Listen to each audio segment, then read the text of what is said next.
Welcome everyone. आप देख रहे हो मन्नत official YouTube channel. All India institute of medical sciences का आपका एग्ज़ाम का जो रिज़ल्ट है वो फाइनलाइज हुआ स्किल टेस्ट के बाद में, और ये आपका 11 तारीख को अवेलेबल था टेलीग्राम चैनल पर और यूट्यूब चैनल के माध्यम से हमने आपको इंटीमेट किया। तो रिज़ल्ट में आपका असिस्टेंट और डबल ए दोनों की पोस्टें कंक्लूड हैं, यानी इंक्लूड हैं, सॉरी, दोनों की दोनों पोस्टें इस ग्रुप कोड नंबर 2 के अंदर इंक्लूड हैं। तो सीबीटी 2024 की एग्ज़ाम के परफॉर्मेंस के हिसाब से, जो सीबीटी 2024 के परफॉर्मेंस के हिसाब से roll number wise provisional candidate की लिस्ट को बुलाया गया है चॉइस एक्सरसाइज के लिए, यानी कि प्रेफरेंस भरने के लिए। ठीक है, तो ये रिज़ल्ट एक तरह से उन बच्चों के लिए डेफिनेटली फाइनल है जिनकी रैंक, मान के चलना आप, पोस्ट टोटल 40 है और उनकी रैंक उस हिसाब से है 10 है, 30 है, 20 है, उनका तो शॉर्ट है। लेकिन 40 के बाद भी सिलेक्शन के चांसेस हैं। वो वाली स्ट्रेटेजी समझने के लिए वीडियो को आप कंटिन्यू कर सकते हो।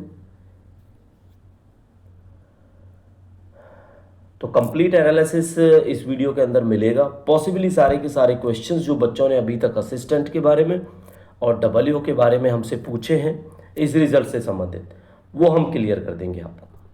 फिर भी कोई सवाल आपका रह जाता है तो आप हमें ईमेल कर सकते हैं, आप हमसे कांटेक्ट कर सकते हैं। ईमेल का रिप्लाई करने में टाइम ज़रूर लगेगा बच्चों, क्योंकि ईमेल और मैसेजेस इतने सारे हैं कि सारे के सारे ना हमने मैसेज देखे हैं अभी, ना सारे के सारे ईमेल्स देखे हैं, क्योंकि साथ के साथ आपको वीडियो भी प्रोवाइड करानी है। CPCB central pollution control board वाले बच्चों का 21 तारीख को और 22 तारीख को एग्ज़ाम है, तो उनके लिए एनवायरनमेंट जीके की क्लास भी बनाना पॉसिबल नहीं हो पा रहा है इन वजह से।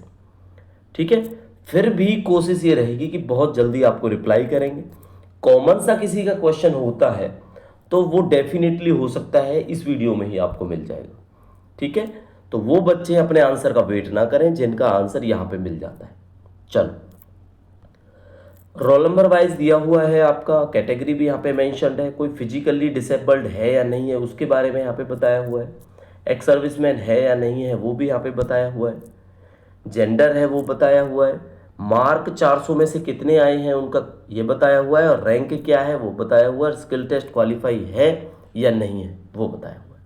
तो डेफिनेटली आप अगर देखोगे इस लिस्ट में तो सारे के सारे बच्चों का तो होगा नहीं इसमें, मतलब नो वाला तो कोई बच्चा होगा नहीं, क्योंकि जो नो में होगा वो मेरिट ऑर्डर में नहीं आ सकता।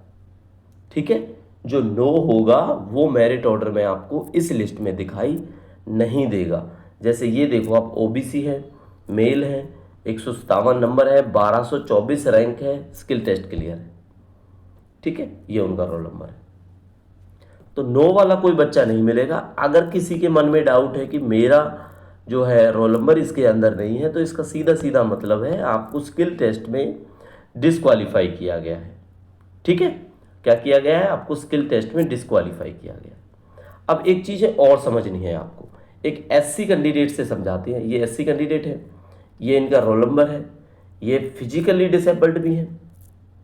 ठीक है, तो अगर फिजिकली डिसेबल्ड की सीटें, सपोज करना इसके अंदर 3 सीटें भी हैं, रैंक चाहे इनकी भले ही 1240 हो, एक बच्चा और मिल जाता है, ये फिजिकली डिसेबल्ड है, यूआर है, मेल है, 170 नंबर लिए हैं और रैंक इनका 1183 है। अब आप सपोज करना ये जो नंबर्स आपको दिखाई दिए 1240 और 1183, देखने में तो ये बहुत ज़्यादा है क्योंकि पोस्ट 3 है, तो क्या या फिर टोटल मान लें, टोटल पोस्ट अगर इसके अंदर 90 के आसपास हैं डबल ए और असिस्टेंट की, तो ये तो 90 से बहुत ज़्यादा रैंक है, तो इनके तो चांसेस हैं नहीं। लेकिन ऐसा नहीं है। क्यों नहीं है ऐसा? क्योंकि 1240 और 1183 दो ही बच्चे हैं ना, ये 3 पोस्टें हैं।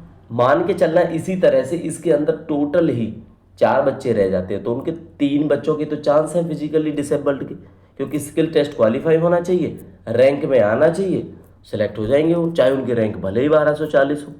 ठीक है, तो इस पर्सपेक्टिव को आपने समझना है हर केस में। बाकी सेपरेट एक वीडियो बनाएंगे आपके रैंक से संबंधित, उसमें जो भी रैंक से संबंधित डाउट है कैटेगरी वाइज आपको क्लियर कर देंगे छोटी सी वीडियो के अंदर।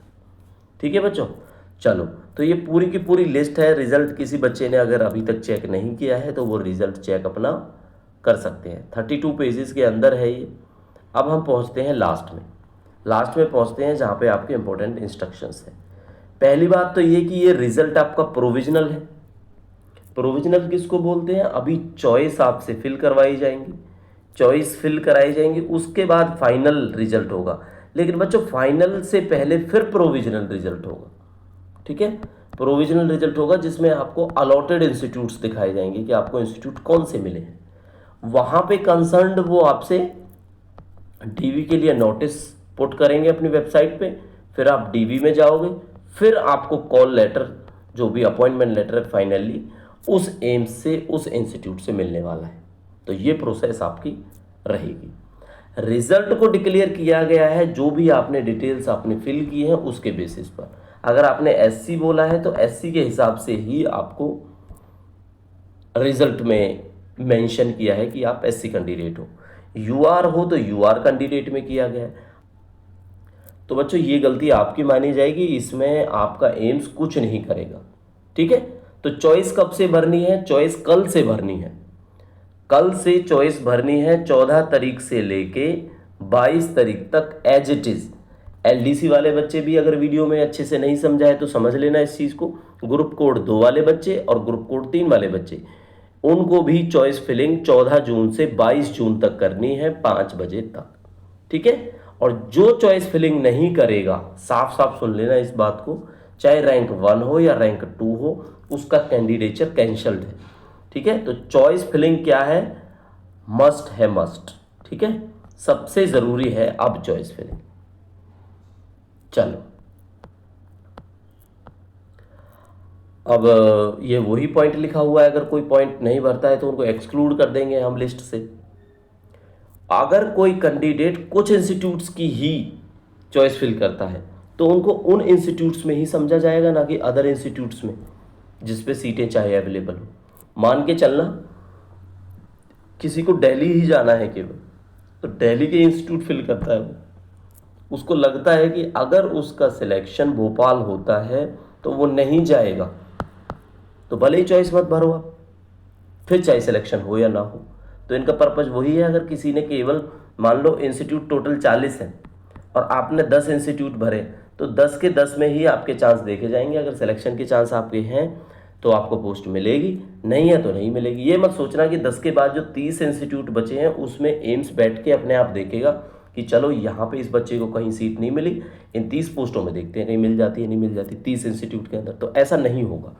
तो चॉइस में क्या करना है? चॉइस में टोटली सारे के सारे इंस्टीट्यूट आपने फिल करने हैं ऑर्डर वाइज।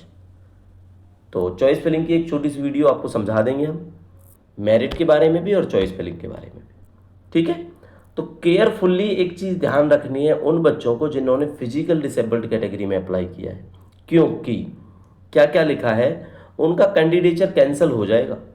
अगर किस बेसिस पे हो जाएगा? अगर वो इनएलिजिबल पाए जाते हैं। मतलब फिजिकली डिसेबल्ड कैंडिडेट के लिए मैंने आपको बताया हुआ है कि एक मेडिकल बोर्ड होता है इंस्टीट्यूट के अंदर। वो मेडिकल बोर्ड जिसके अंदर 2-3 डॉक्टर्स जो भी होंगे पर्सन, एक बोर्ड बन जाएगा कंप्लीट, वो आपकी डिसेबिलिटी वेरीफाई करेगा। ठीक है, अगर उसमें कोई डाउट हुआ, आपको डिसेबिलिटी से बाहर निकाला गया, तो आपको रिजेक्ट कर दिया जाएगा। ठीक है, तो अगर किसी ने गलत डिसेबिलिटी बनाया हुआ है तो ये उनके लिए सोचने वाली बात है। बाकी जेन्युइन डिसेबिलिटी कैंडिडेट्स, उनके लिए कोई इशू वाली बात नहीं है। ठीक है, तो अभी आपने करना क्या है? चॉइस फिलिंग करनी है और अपने जो डॉक्यूमेंट्स हैं उनको रेडी रखना है।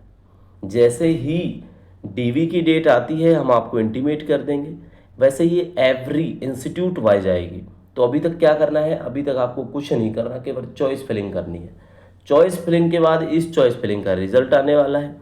रिजल्ट आने के बाद आपको इंस्टीट्यूट पता लग जाएगा। इंस्टीट्यूट पता लगने के बाद आपने उसी इंस्टीट्यूट का ध्यान रखना है कि कब वो डॉक्यूमेंट वेरिफिकेशन के लिए आपको बुला रहे हैं। ठीक है, तो उन इंस्टीट्यूट्स का ध्यान रख लो या मन्नत ऑफिशियल यूट्यूब का ध्यान रख लो। ठीक है, क्योंकि इंटीमेशन हम आपको प्रोवाइड करा देंगे अगर आप खुद नहीं देख पाते हो तो बच्चों फाइनल कंक्लूजन इस वीडियो का यही रहेगा। अभी भी अगर किसी बच्चे के मन में कोई डाउट रह जाता है तो डेफिनेटली वो क्वेश्चन पूछ सकता है, कमेंट कर सकता है, ठीक है।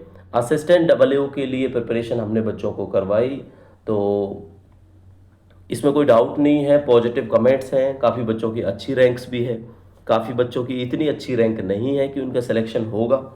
बट खुशी की बात यह है कि फर्स्ट टाइम में या आपका सेकंड टाइम हो सकता है कि, या फिर ये हो सकता है कि एम्स का कॉमन रिक्रूटमेंट एग्जामिनेशन आपने क्लैरिफाई किया, क्लियर किया, उसको पास किया आप लोगों ने, ठीक है।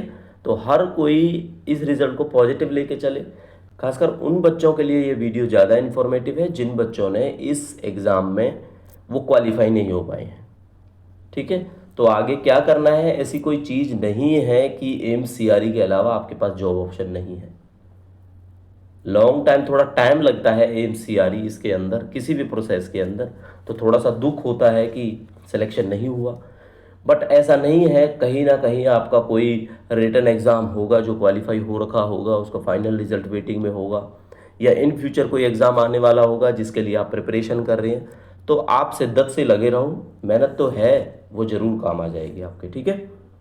कोई डाउट होता है मेहनत ऑफिशियल यूट्यूब और टेलीग्राम चैनल पर फील फ्री ईमेल कर सकते हैं, हमें पूछ सकते हैं। इस टाइम पे थोड़ा सा टाइम लगेगा रिप्लाई करने में आपका, वैसे डेफिनेटली कोशिश करते हैं कि हर बच्चे का रिप्लाई मिले। कॉमन जिसका क्वेश्चन होता है, जिसका हमने वीडियो में जवाब दिया, उसका शायद हम जवाब ना दे पाए।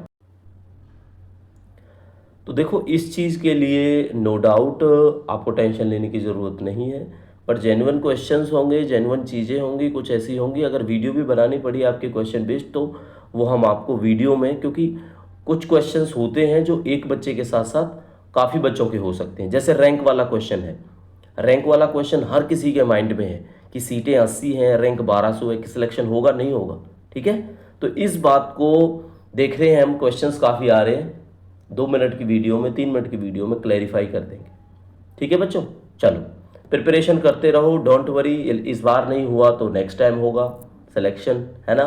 कुछ गलतियां हैं अपनी, देखना जरूर किस वजह से नहीं हुआ। कुछ चीज़ें होंगी ऐसी, कुछ सिलेबस रह गया होगा, प्रिपरेशन लास्ट टाइम पे करी होगी, या फर्स्ट अटेम्प्ट हो सकता है आपका, तो कोई बात नहीं, मोटिवेट रहो। नेक्स्ट वीडियो में मिलते हैं, तब तक के लिए thank you and see you soon.